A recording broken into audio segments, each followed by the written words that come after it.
This is a video about what is love. What is it like? Well, love is an eternal concept. So what that means is that it doesn't have boundaries. It doesn't have boundaries. It can't be put in a box.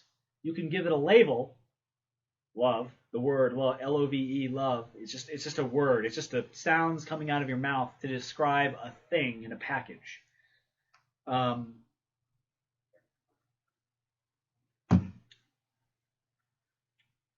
maybe it doesn't have a package, but it's to describe a thing, and the only way to know what that thing is to experience it. So, for example, let's talk about experience for a second. This shirt is blue. If you're blind and you've never seen blue before, how am I supposed to describe to you what blue looks like? What am I supposed to say? I can probably say things that would get pretty close to describing blue, but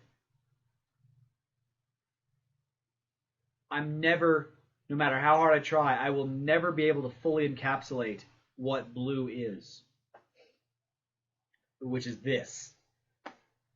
What is blue? It's yes. That's in the words of my ENTJ friend. What does water taste like? It tastes like yes. That's what it tastes like. So essentially, love is this eternal concept. You can only so you're not going to know what blue. You're not going to know what blue is.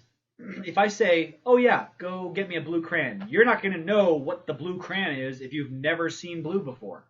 Or if you're colorblind to blue, I guess. You'll be like, what? What is that? What, huh? What's a blue? So when you so with love, it's the same concept. It's like the sun shining on your back. You know when it's there, and you know when it's not there. Can you describe what it is? Well, not really. I mean, we have words, but you've got to really kind of experience it for yourself to know what it's like. I can talk about what love is like. I can talk about love in terms of other, but I can never fully encapsulate what it feels like. So, for example, sugar. What does sugar taste like? Well, I can sit here and I can say, well, it's the stuff that makes cupcakes, frosting, ice cream, and cotton candy, Jolly Ranchers, and Starburst so delicious. See, you'll only know what that means if you've eaten any of those things. If you've eaten sugar. So you're only going to know what sugar is like if you've eaten sugar. So truth and love, so in my videos you hear me talk about truth, it's an eternal concept. It is self-referential. It can only be described in terms of itself. It's like an experience. Love can only be described in terms of itself, or you can describe what it's like, what it does. You know, love changed this person's life. Love made this person happy. Love destroyed this person. You know, destroyed this person. Love toppled this empire.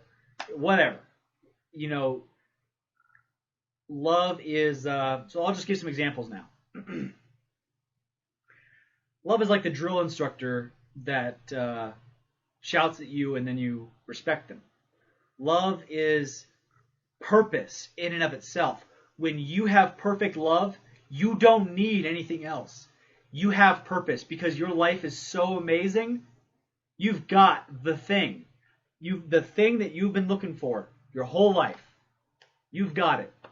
It's right there. So why go anywhere else? You can find love in community. You can find love in your spouse, etc.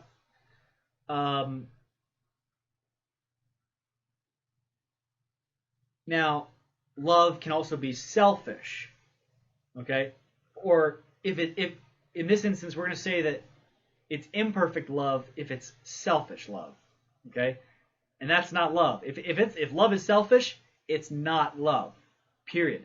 So if you're baking somebody cookies and sending them love notes because you expect something in return, if you're one of those guys who buys your girlfriend all this jewelry because you expect something in return, that's not love. If you're buying them jewelry because supposedly that's how it's done, that's what you're supposed to do, well, chances are the only reason you're following why you're supposed to do that is because you think it's going to yield some kind of results. Like this is some kind of assembly line and you're building together the perfect relation. Like, you can't, it doesn't really work like that. Love, when both partners love one another perfectly, it gets deeper and deeper and deeper. It grows. It only grows. Okay? If your love is fizzling out, it's because it was never there to begin with. Or it was too much work. You couldn't handle it. And you gave up. Should it be grueling? No. It should be comfortable. It should be peaceful. It should be patient. Love is patient. Love is tolerant. Or not tolerant. That's a bad word. Because that can mean many things. Love is patient. Love is kind. Love is trusting.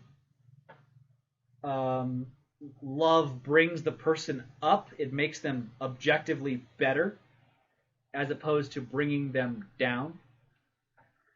Love is selfless, meaning, oh no, that's not true. That's not true. Take that back. The self can be involved in love, but it's not selfish. Love is not selfish. For example, I make these YouTube videos not because I love you, but because I want to see you give me more love. So I don't actually care about your future. I care about being surrounded by more love for myself. So that's why I would teach you how to love. Make sense? Love is genuine. Okay? Love is honest, dependable, and trustworthy. So that's what love is. But more specifically, if you really want to get into it, it's what does love look like?